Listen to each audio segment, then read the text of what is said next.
రాజకీయంగా కలగాపులగం చేసి రాజకీయ ప్రయోజనం తప్ప ఇంకో ప్రయోజనమే లేనట్టుగా ఈ సమాజాన్ని తప్పుదో పట్టించే విధంగా ఎందుకు వ్యవహరిస్తున్నారు, ఎందుకు ప్రవర్తిస్తున్నారో నాకైతే అర్థం కాలేదు అధ్యక్ష.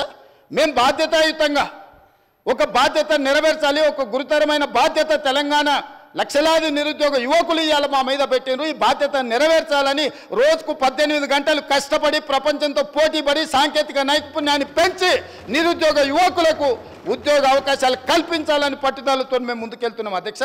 ఇవాళ పేపర్లలో రోజు చూస్తున్నారు కదా అధ్యక్ష, ఇంజనీరింగ్ చదువుకునే పిల్లలు గంజాయి సరఫరా చేసి దొరికిరు అధ్యక్ష.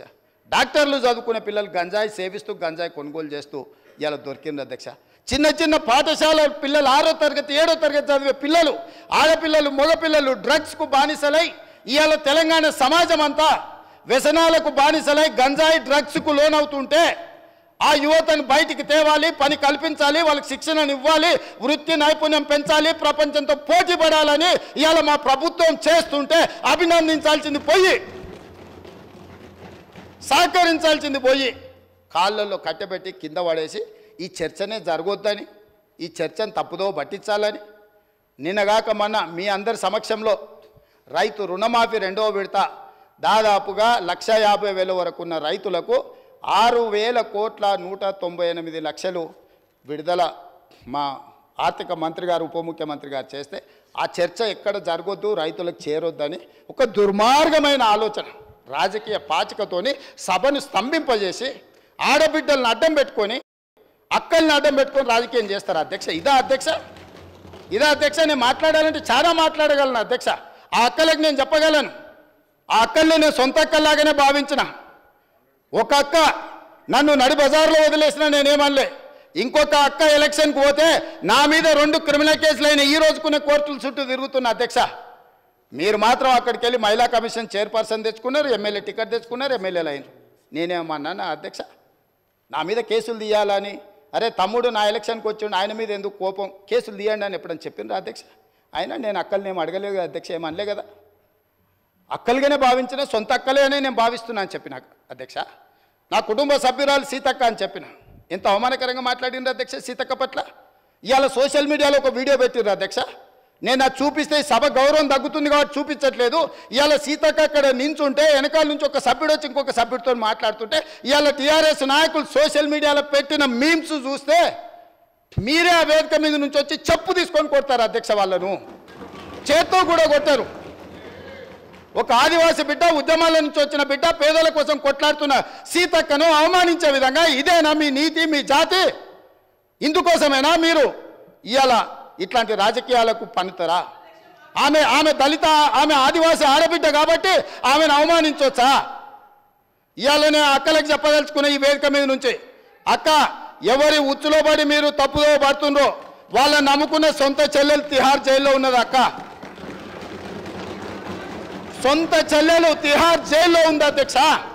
సొంత చెల్లెల్ని తిహార్ జైల్లో పెట్టి ఢిల్లీకి వెళ్ళి మమ్మల్ని లోపలేకు, మా చెల్లెలు కావాలంటే ఇంకో ఏడాది లోపల పెట్టని బేరసారాలు చేసుకున్న నీచులు అధ్యక్ష వాళ్ళు.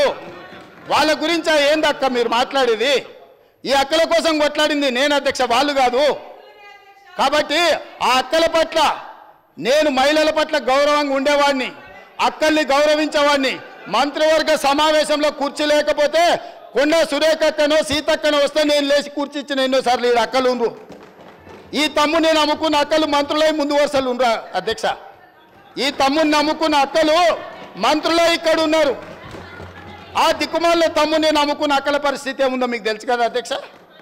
సొంత చెల్లెలు జైల్లో ఉంది అధ్యక్ష. ఆ చెల్లె గురించి మాట్లాడారు. కానీ ఇవాళ రైతు రుణమాఫీని దెబ్బతీయడానికి, స్కిల్ యూనివర్సిటీ ఆలోచనను నిరుద్యోగ యువకులకు ఉపయోగపడకుండా అడ్డుకోవడానికి ఇవాళ మా మాదిగల సోదరుల ఆకాంక్ష నెరవేర్చడానికి ప్రయత్నం చేస్తే సభకు రారు అధ్యక్ష. ఇంతకుముందు మా సభ్యుడు బాగా చెప్పిండు అధ్యక్ష. ఒకనాడు దళితుని ముఖ్యమంత్రిని చేస్తా అని మోసగించిండు, ఉప ముఖ్యమంత్రి ఇచ్చి బర్తరఫ్ చేసిండు. అట్లాంటి పరిస్థితుల్లో శ్రీమతి సోనియా గాంధీ గారు శ్రీ మల్లికార్జున్ ఖర్గే గారిని జాతీయ అధ్యక్షుని చేసింది అధ్యక్ష. శ్రీమతి సోనియా గాంధీ రాహుల్ గాంధీ గారు తమర్ని స్పీకర్గా చేసి ఆ కుర్చీలో కూర్చోబెట్టారు అధ్యక్ష. మీరా కుమార్ గారిని లోక్సభ స్పీకర్గా చేస్తే తెలంగాణ రాష్ట్రం ఇచ్చింది అధ్యక్ష. మీరా కుమారి గారు నేరెళ్లలో దళితులను కరెంటు షాకులు పెట్టి కొట్టించి సంసార జీవితానికి పనికి రాకుండా హింసిస్తే పరామర్శించడానికి మీరా కుమార్ గారు వస్తే ఎయిర్పోర్టుల్ని అరెస్ట్ చేసిండ్రు అధ్యక్ష. అది వాళ్ళ నీతి, వాళ్ళ జాతి. ఇవాళ ఎందుకు రాడు అధ్యక్ష? మిమ్మల్ని సోనియా గాంధీ గారు, మల్లికార్జున్ ఖర్గే గారు, రాహుల్ గాంధీ గారు స్పీకర్ చేసి అధ్యక్ష స్థానంలో కూర్చోబెడితే మీరు అక్కడ కూర్చుంటే అక్కడ కింద కూర్చోవాల్సి వస్తుందని మీ ముందల కింద కూర్చోకూడదు అని ఇవాళ సభకు వస్తలేడు అధ్యక్ష.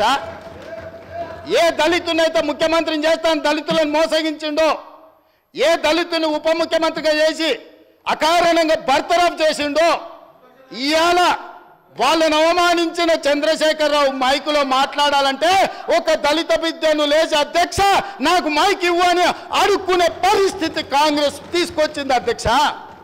అది కాంగ్రెస్ గురించి మాట్లాడే అర్హత మీకెక్కడుందని నేను అడుగుతున్నా.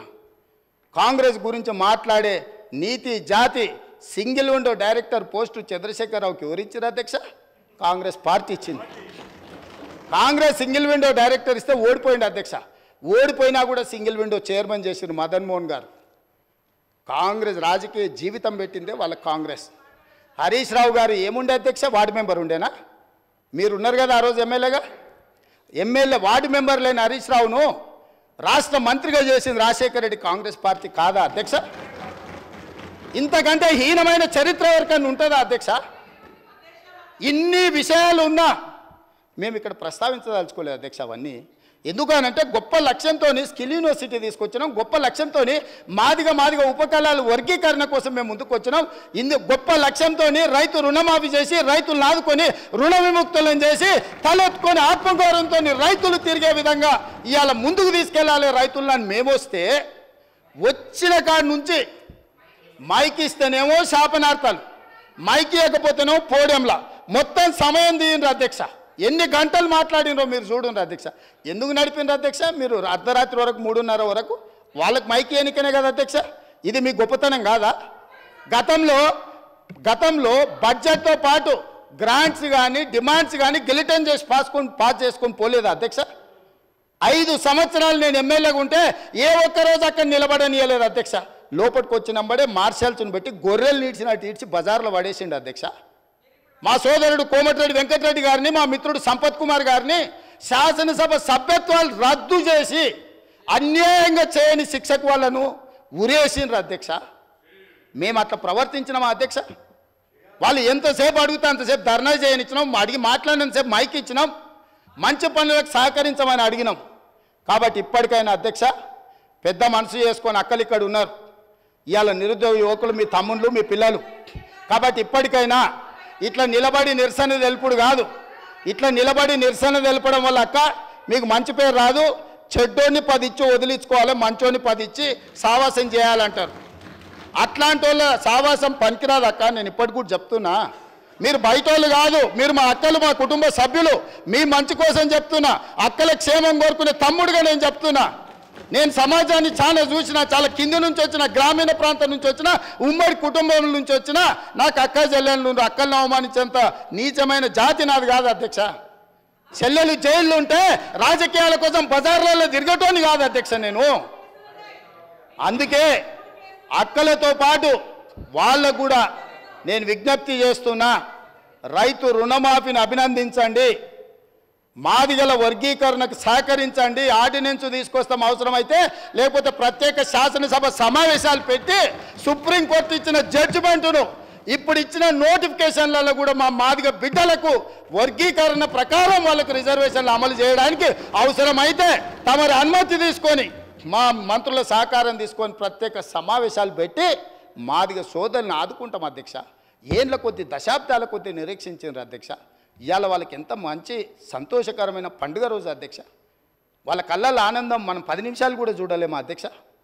ఎన్ని తరాలు వాళ్ళు నిరీక్షించారు ఈ రోజు కోసము. ఇవాళ ఇన్ని తరాలు నిరీక్షించి వచ్చిన ఒక మంచి అవకాశం వాళ్ళు పండుగ చేసుకునే సందర్భంలో మనం వాళ్ళకి సహకరించాలి కదా అధ్యక్ష. దేవతలు యజ్ఞాలు చేస్తుంటే రాక్షసులు భంగం కలగనికి వచ్చిర్రట. ఇవాళ సుప్రీంకోర్టు మేము మంచి అడ్వకేట్లను పెట్టి వాదించిపిచ్చి మేము ఇవాళ జడ్జిమెంట్ తీసుకొచ్చి దామోదర రాజనరసింహ గారు ఇక్కడనే ఉన్నారు, వారిని పిలిచి అడ్వకేట్ జనరల్ని పిలిచి 4 గంటలు నేను సమీక్షించి నిర్లక్ష్యం చేయడానికి వీల్లేదు.